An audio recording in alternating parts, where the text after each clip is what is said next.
What happens when the career that pays for your life ends up costing you your love?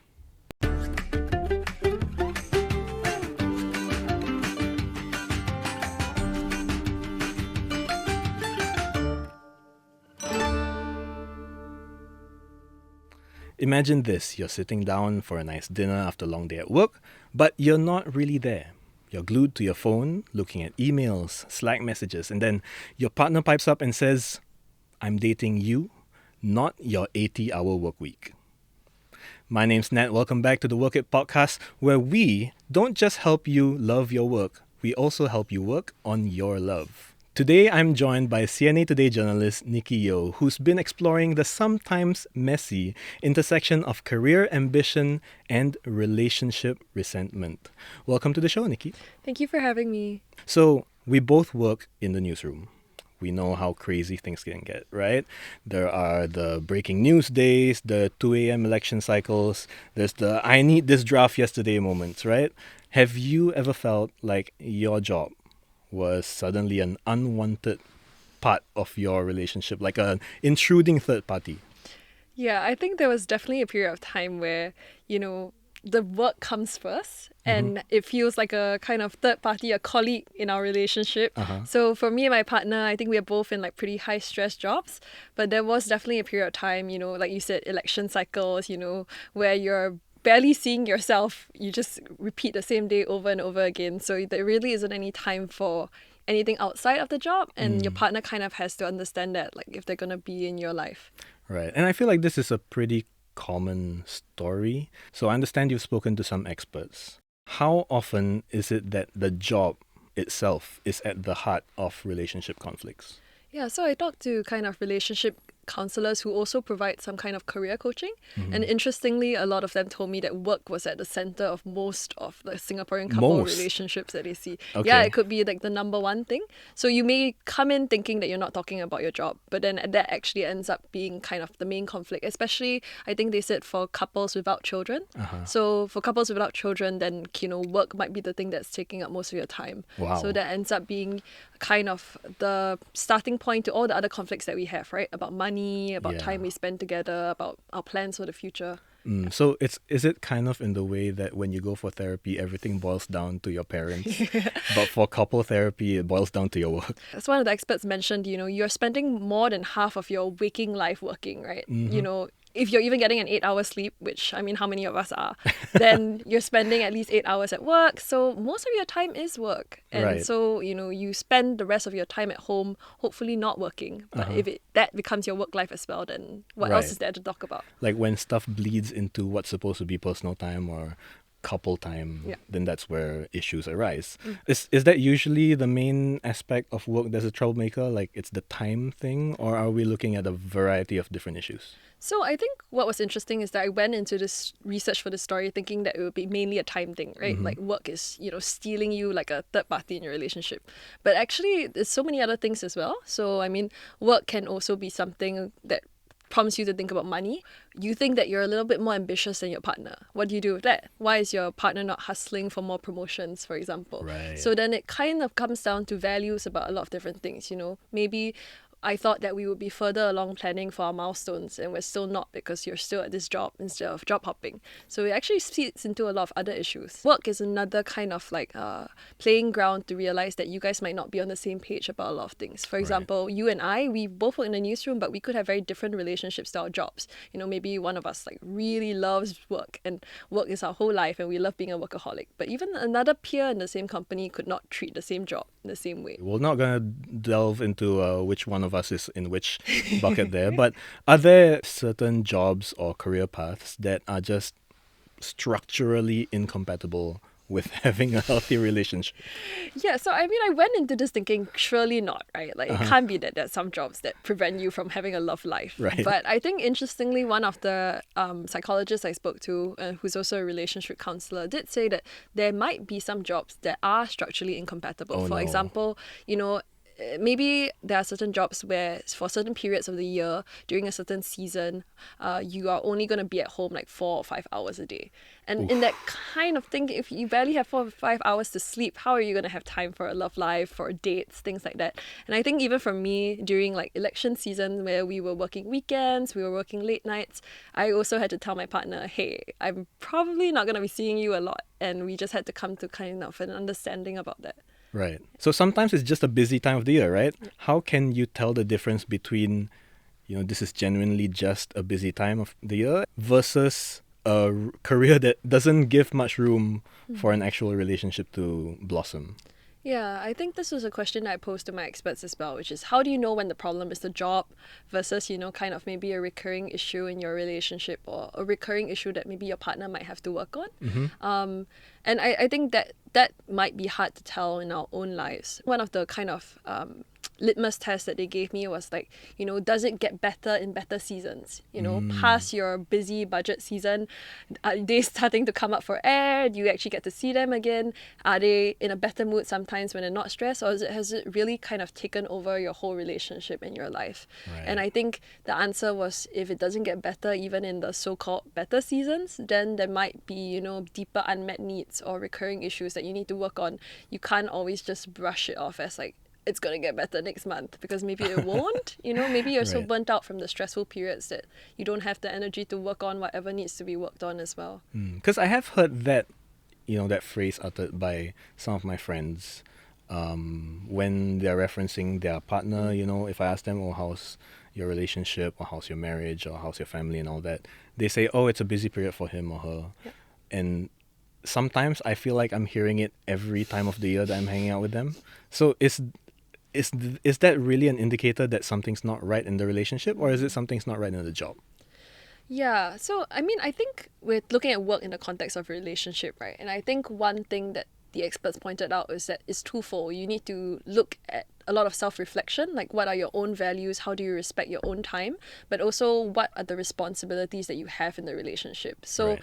You have to kind of take stock of, is the job, is it something that I'm even happy with for myself? Is this the level of hours that I want to be working?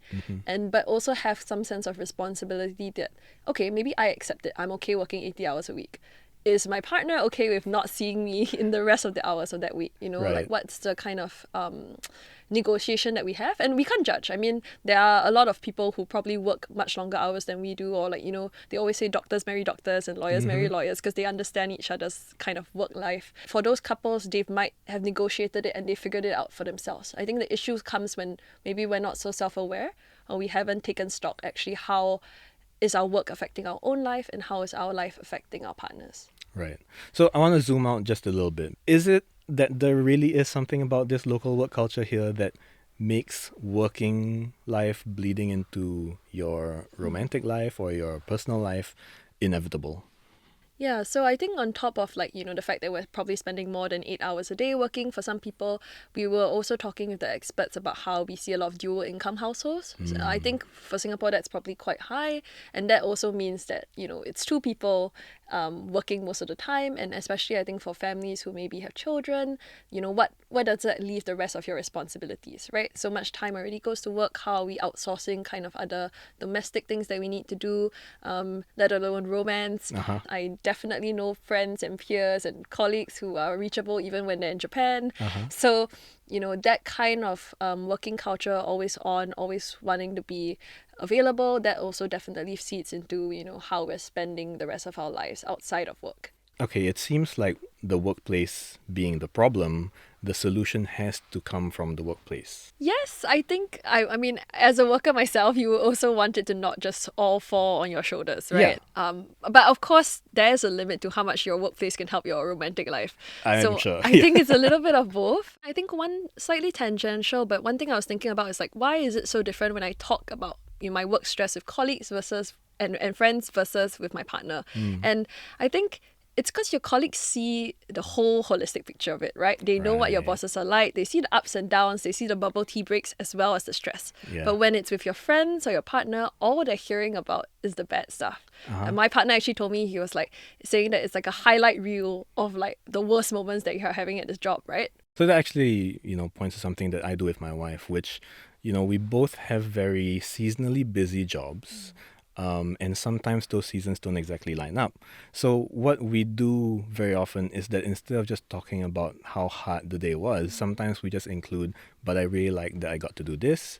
I'm very proud that I did this. And that helps make it not feel like, if I'm talking to her, all I'm hearing is that she hates her job. Because I know that there are some parts that she really likes. And the same for her to me. And that really helps us understand when we're having an off day, when we just don't really want to have time for each other. We just need alone time to decompress. But, we're not on the Love It podcast. It's the Work It podcast. So we have to kind of zoom in on what exactly can be done in the workplace to facilitate a better life outside of the office, right? Because I don't know about you, but I don't think these wellness webinars really do it for everybody.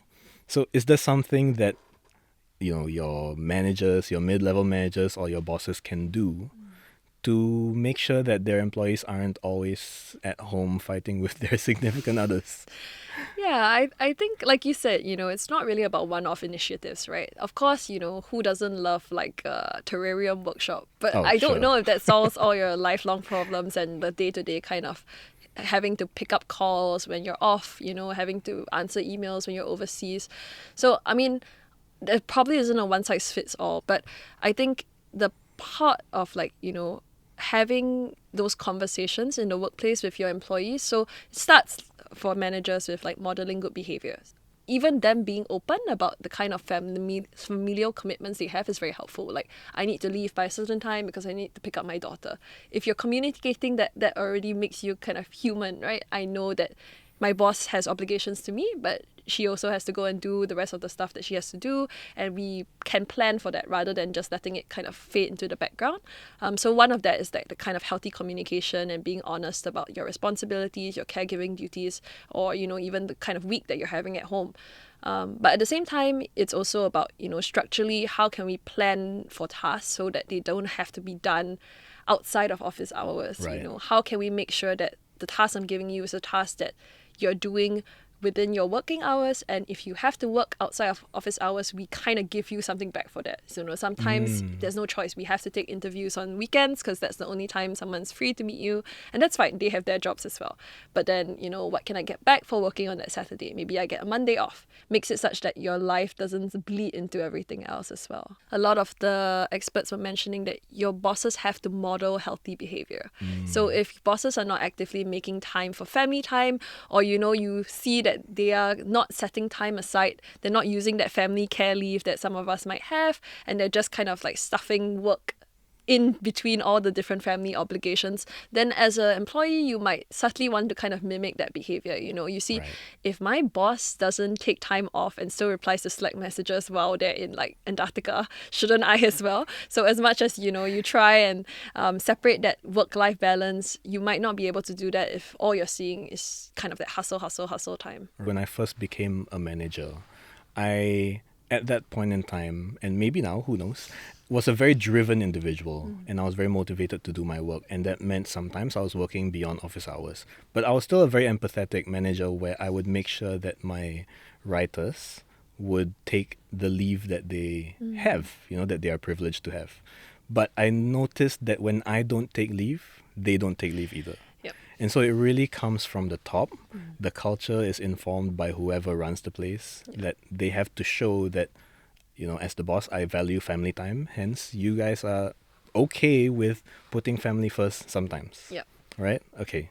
So we have to look at this a little bit more practically though, right? Because not everybody can just go and look for a company that has that kind of culture, especially in this economy, who's gonna up and leave their job on their partner's whim. So what are the realistic boundaries that workers, people like you and I, can set with our work lives to ensure that we can do what we can to have a happy partner, happy life kind of situation? Yeah.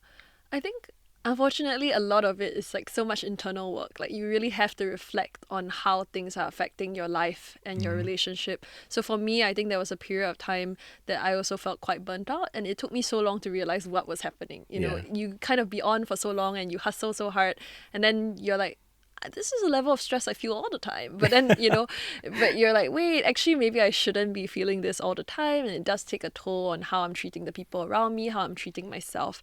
So I think it starts from, realizing what is happening to you. Like, am I actually happy with the way I'm working now, instead of just feeling like you're constantly being chased?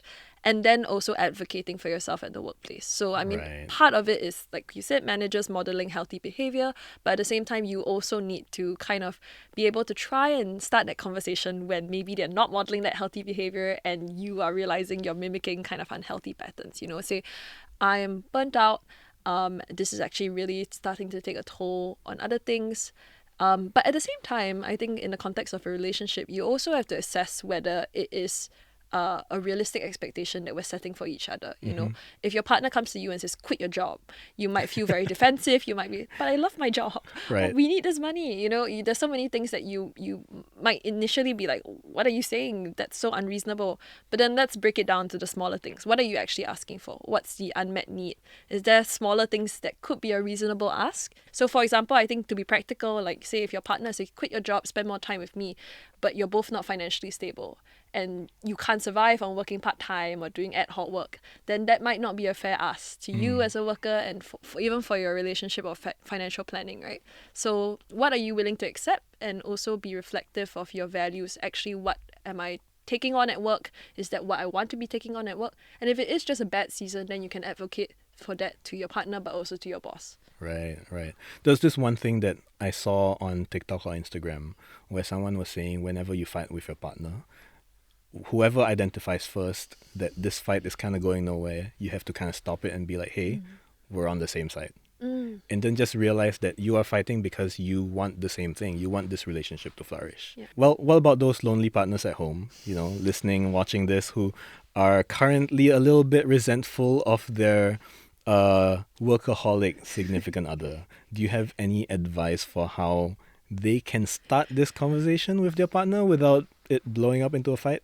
Firstly, been there, okay? Like, no, my partner knows this, so it's okay for me to say it. Okay. But I mean, he works at a startup, so that's also a lot of like on-call hours, late nights, and there have been times where I'm like, what's happening? I thought my job was busy. Yeah. And I think it comes from a very valid place. Like, obviously there's a lot of love, and obviously there's a lot of respect as well. You want to respect your partner's ambitions, and sometimes, especially if you guys are planning a house and family together, they're hustling hard for you, right? You're kind of working towards the same goals. But I think like what you said, it's very important to remember it's not a you versus me, but it's us versus the problem. Yeah. So I think firstly, kind of reflecting on what is it that actually is the problem. What are you fighting about before you pick a fight? Are you really upset that they're, spending so much time at their job? Do you really just not like their job? Say you have some other reason why you don't find it meaningful, or has the job revealed something that's kind of like an imbalance, that you feel like they're dedicating too many hours at work, or that they put more effort at work than they do in other aspects of your life together, then I think that gives you something more helpful to talk about. I was also talking with the relationship counselors, how do you start this conversation with it immediately going into defensive mode, right? Because for me, when I was talking to my partner about his job, I had so much to say. But then when he comes to throw it back at me about my job, then I'm like, hey, stop. Whoa, I love my job. What are you talking about? So it's very quick to get into that kind of tit for tat, and that scorekeeping is not helpful at all. Right. So you have to kind of find a way to talk about, like we always talk about maybe saying feeling statements, right? I feel neglected when you do this, rather than being like, hey, your job is bad, you're doing this, You're always da da da da da. da. Yeah, because I mean, we could totally use a lot of those accusations on ourselves as well, right? We're all workaholics in our own little lanes, but you're trying to be on the same road together with someone else. Nikki, thanks so much for reminding us that sometimes you just have to see it from where your partner is looking from. See it from their perspective. Thank you for having me. If you want to write to us, we would love to hear from you as well. Have you ever been in a situation where your job became the third party in your relationship? Let us know at cnapodcast@mediacorp.com.sg. For those of you who are listening or watching and think you want to read Nikki's article, just head on over to channelnewsasia.com/today. It'll be out on the website this weekend. My name's Nat, and remember, work for the life you want, but don't forget the person you want to spend it with.